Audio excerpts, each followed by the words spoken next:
वो समय था जब देवता और मनुष्य एक ही धरती पर चलते थे। प्रकृति स्वयं दिव्यता से भरी हुई थी और उसी युग में जन्मी थी एक कन्या, मेडूसा। वो समुद्र देवता फोर्सेस और देवी केटो की पुत्री थी। 3 बहनों में से एक, परंतु अपनी बहनों से भिन्न। उसकी बहनें सिएनो और यूरेल अमर थीं, पर मेडूसा एकमात्र नश्वर। लेकिन उसकी सुंदरता ऐसी थी कि देवता भी निहारते रह जाएं। उसके बाल सूरज की किरणों की तरह चमकते, उसकी आंखें पन्ने सी हरी और निर्मल थीं। वो देवी एथेना के मंदिर की एक शुद्ध ब्रह्मचारिणी पुजारिन बनी, जान, पवित्रता और समर्पण की प्रतीक। एथेना की कृपा से मेडूसा का सौंदर्य और बढ़ता गया। लोग दूर दूर से सिर्फ एक झलक पाने आते, पर मेडूसा अपने व्रत पर अडिग रही। लेकिन देवताओं के बीच उसकी सुंदरता चर्चा का विषय बन गई। स्वयं समुद्र के स्वामी पोसाइडन उसकी सुंदरता से मोहित हो गए।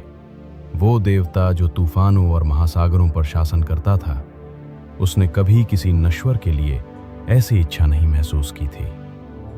एक रात जब चांद अपनी पूर्णिमा पर था, पोसाइडन ने एथेना के मंदिर में प्रवेश किया। वहां अकेली थी मेडूसा, प्रार्थना में लीन। वो भयभीत हो गई, लेकिन देवता को रोकना संभव नहीं था। पोसाइडन ने उसकी इच्छा के विरुद्ध उसे प्राप्त किया और मंदिर की पवित्रता को अपवित्र कर दिया। मंदिर की दीवारें टूट गईं, समुद्री लहरों ने भूमि को ढंक लिया और उस रात मेडूसा का भाग्य हमेशा के लिए बदल गया। अगली सुबह देवी एथेना प्रकट हुई। उनकी आंखों में क्रोध और निराशा थी। मेरे मंदिर का अपमान हुआ है, उन्होंने गर्जना की। लेकिन उन्होंने सजा पोसाइडन को नहीं दी, बल्कि उस नश्वर स्त्री को जो खुद एक पीड़ित थी।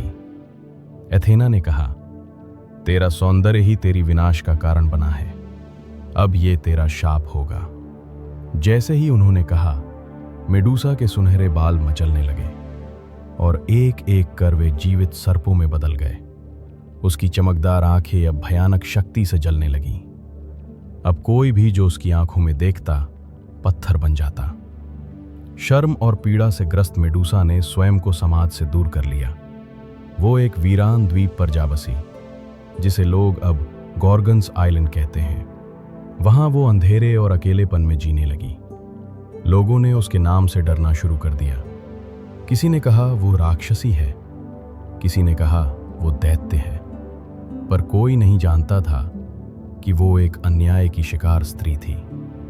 उसका हर आंसू एक पत्थर बन जाता, हर सांस एक चीख में बदल जाती। सालों बाद राजा पॉलीडेक्टिस ने एक साहसी कार्य का आदेश दिया, लाओ मेडूसा का सिर। और यह कार्य सौंपा गया युवा नायक पर्सियस को, जो ज्यूस का पुत्र था। देवताओं ने उसकी सहायता की। हर्मीज ने उसे उड़ने वाले जूते दिए, हेडीज ने अदृश्यता का हेलमेट और अथीना ने दी एक चमकदार ढाल, इतनी चमकीली कि वो आईने जैसी थी। पर्सियस पहुंचा उस गुफा में जहां मेडूसा रहती थी। वो सो रही थी। उसके चारों ओर पत्थर बने योद्धाओं की मूर्तियां थीं, जो कभी उसके शिकार थे। पर्सियस ने उसकी आंखों में नहीं देखा, बल्कि एथेना की ढाल में उसका प्रतिबिंब देखा। धीरे धीरे, सावधानी से वो आगे बढ़ा और एक झटके में उसने तलवार चलाई। मेडूसा का सिर अलग हो गया। लेकिन तभी एक चमत्कार हुआ। मेडूसा के गिरे हुए रक्त से उभरा एक सफेद पंखों वाला घोड़ा, पेगासस, और एक योद्धा, क्रिसाओर। पेगासस आजादी और पवित्रता का प्रतीक बना, और यही है मेडूसा का अंतिम उपहार इस दुनिया को। पर्सियस ने मेडूसा का सिर एथेना को सौंप दिया। देवी ने उसे अपनी ढाल पर जड़ा, एजिस शील्ड, ताकि उसकी शक्ति सदा जीवित रहे। और इस प्रकार मेडूसा एक राक्षसी नहीं रही, बल्कि संघर्ष, अन्याय और स्त्री शक्ति का प्रतीक बन गई।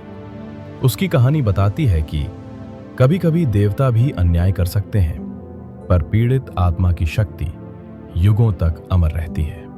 वो अब भी जीवित है, हर स्त्री के साहस में, हर पीड़ा में जो मौन है, हर आंख में जो न्याय की तलाश करती है। वो है मेडूसा, शापित फिर भी अमर, भयावह फिर भी दिव्य।